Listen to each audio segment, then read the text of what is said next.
Well, it's important to find out what lives in the sea because the sea is most of the Earth. We're living on the planet ocean.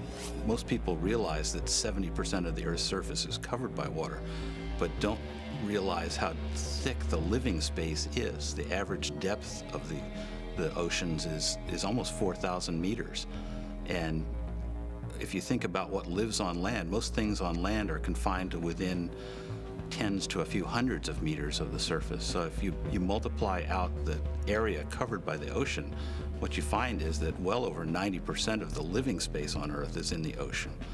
And we know very, very little about what lives in that living space. So we know almost nothing about what lives on our own planet. So what is the census that you're trying to undertake at the moment? Well, there's a major international 10-year project to try and rectify the problem of not knowing what lives in the sea.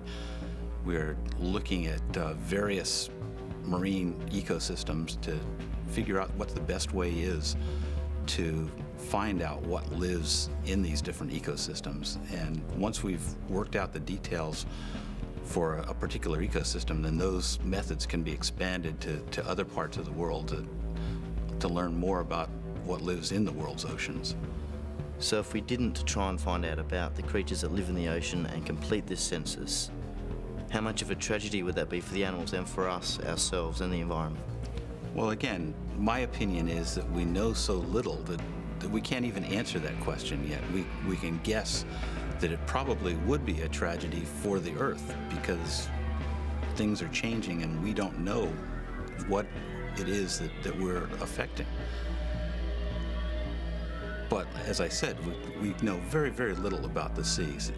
Even in coastal areas, we know much less than people suppose. And as you get farther away from the coastal concentrations of humans, we know less and less. You get out into the deep sea and into the polar regions, we know almost nothing really about the ecosystems compared to what we know about terrestrial ecosystems. We know more about the surface of the moon than we do about the bottom of the ocean.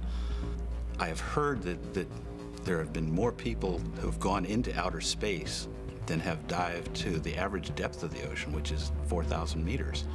When you think about the fact that this is our planet and our living space, I think we need to focus more on what lives around us because of the possibility that we may be changing the environment.